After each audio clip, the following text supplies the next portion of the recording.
TV, you're still watching NTV at 1. Now, globally, child marriage remains a persistent challenge. Nearly 1 in 5 girls are married before 18 and many more at risk due to poverty, conflict and harmful social norms.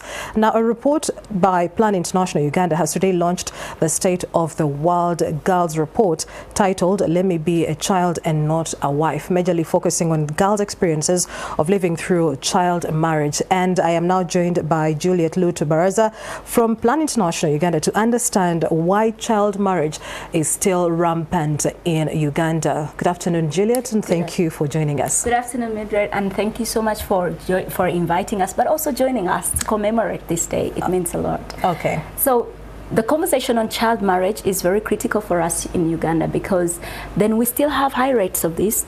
We are rating at around 34% of girls under the age of 18 have been involved in an informal union or in actual marriage. And this caters for customary marriage, civil, but also few unreligious and religious marriages, and that really bothers us. So for us, this even transcends in different regions, with the Busoga and the eastern region being very high in such rates, but also the Buganda region. Most people think that the urban region, you know, has moved past this, but it is actually highly rampant because of the highly sexual engagement that young people are getting into, and that in a way ends up into marriages. And so in your findings, what would you attribute to the persistent child marriages that we are seeing in the different parts of the country that you have just highlighted? Yeah, actually, one of the persistent drivers, we call them drivers, is the poverty rates. Increasingly are very high, and we can all speak to the current economic challenges everybody faces. And when this happens, the girl child is hit badly because then she can afford to engage in risky behavior just to get a sanitary towel, just to get a basic need that could have been offered by any way of economic engagement that she has no right or ability to get right now because of the different disadvantageous conditions and contexts that they live in. That is one. But then also the levels of education are also not as high as we should expect them. So many girls have dropped out of school, first of all because of poverty, but also in many cases because they have been engaged in child marriage or teenage pregnancy, and their ability to re-enter school has been challenged in a way. So this also remains as a challenge. There is also the belief system, the norms, and the perceptions, the attitudes that we have towards the girl child. Several communities, especially in the rural communities, still believe that when a girl develops their breasts, then they are ready for marriage. And what do you think can be done to change that sort of mindset?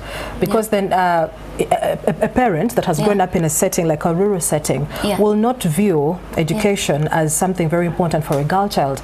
On the other hand, they will look at a girl child as, you know, a source of wealth sometimes. Exactly. Yeah, and that's really horrible. So we use models such as the Champions of Change model to engage communities where there are these deeply rooted norms that are negative. So we engage parents in positive parenting. We engage the religious leaders. We engage the cultural leaders, because then they're the gatekeepers of power in so many instances who can change this narrative, both for the girl to believe in herself, to have agency, to be assertive, and to make decisions that are personal to her body, that she will not end up in such devastating situations. And then we use youth economic empowerment and engagement, because it's very critical to change the livelihoods of people. If you want them to have economic gains, then there should be opportunities. Vocational skilling is one of the things, but also ensuring that they have resources with them to meet their basic needs. And also, and then also now looking at, as we conclude the conversation, looking at the legal aspect of it, we do have strong laws that protect children from such, you know, scenarios. But why is the enforcement, even despite the laws being in place, still in place, you find that the situation keeps on escalating? So where do you think the gaps are when it comes to enforcement of these laws? I'll go back again to the economy, and that is the financing. The budgeting priority for the girl-centered or the gender-centered budgeting is still a challenge in Uganda. We will prioritize so many other sectors, but when it comes to education, we'll get a raw deal. I'll give you an example. Yesterday I was at a school with children with disability, and they told me they get 3 million for a whole term for a school which has over 200 children with disability. What is 3 million supposed to do? And the parents don't go in with even the required fees because they'll say we don't have the money.